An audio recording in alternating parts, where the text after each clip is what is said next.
Brocade is a class of richly decorative shuttle-woven fabrics, are often made in colored silks and with or without gold and silver threads. The name, related to the same root as the word broccoli, comes from Italian broccato meaning embossed cloth. Originally past participle of the verb broccare, to stud, set with nails, from brocco, small nail, from Latin broccus, projecting, pointed. Brocade is typically woven on a draw loom. It is a supplementary weft technique, that is, the ornamental brocading is produced by a supplementary, non-structural, weft in addition to the standard weft that holds the warp threads together. The purpose of this is to give the appearance that the weave was actually embroidered on. In Guatemala, brocade is the most popular technique used to decorate fabric woven by male weavers on backstrap looms. Ornamental features in brocade are emphasized and wrought as additions to the main fabric, sometimes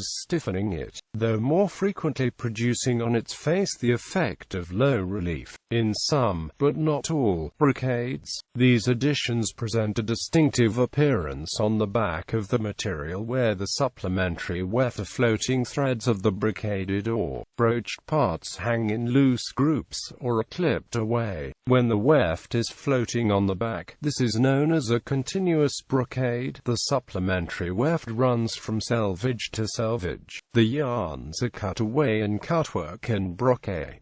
Also, a discontinuous brocade is where the supplementary yarn is only woven in the patterned areas. History: Byzantium. Dating back to the Middle Ages, brocade fabric was one of the few luxury fabrics worn by nobility throughout China, India, Greece, Japan, Korea and Byzantium. Woven by the Byzantines, brocades were an especially desirable fabric. For the 4th to the 6th centuries, production of silk was seemingly non-existent, as linen and wool were the predominant fabrics.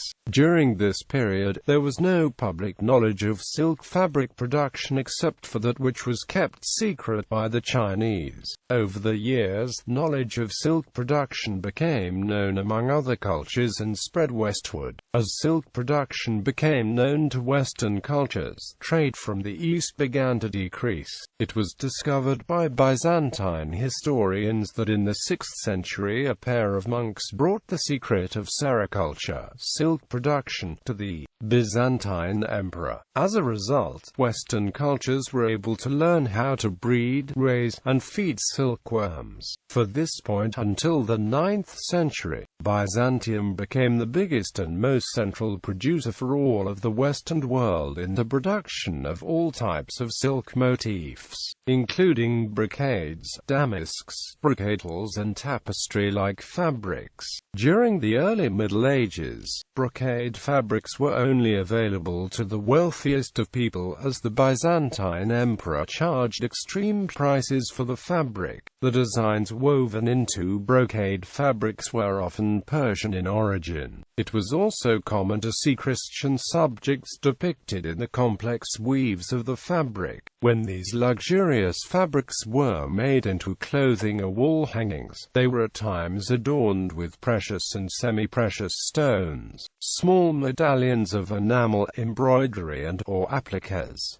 The Late Middle Ages. The life of a noble during the Late Middle Ages was filled with entertainment, riding and hunting, music and dancing, and feasting. All of these activities became a stage for the display of fashion. Wealthy noblemen and noblewomen dressed in silk brocades from Italy and velvets trimmed with fur from Germany. During the 14th and 15th centuries, the court of Burgundy was made known for the continuous fashionable tastes and luxurious dress.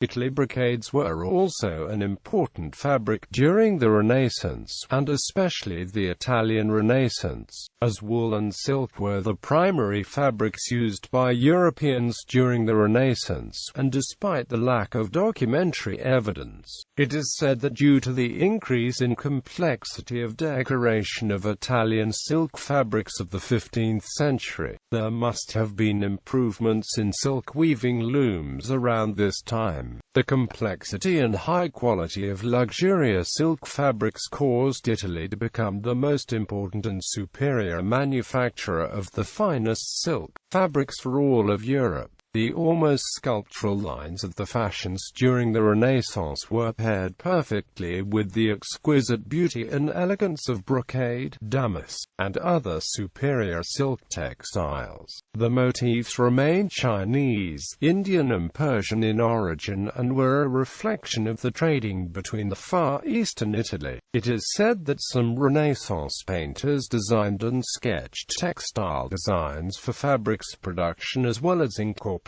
into their paintings. Modern uses. Brocade fabrics are mostly for upholstery and draperies. They are also used for evening and formal clothing, for vestments as well as for costumes. The use of precious and semi-precious stones in the adornment of brocades is not common but has been replaced with the use of sequins and beading as decoration. Brocade fabrics are now largely woven on a jacquard loom that is able to create many complex tapestry-like designs using the jacquard technique. Although many brocade fabrics look like tapestries and are advertised by some fashion promotions as such, they are not to be confused with true tapestries. Patterns such as brocade, broccato, damask and tapestry-like fabrics are known as jacquard patterns. Gallery.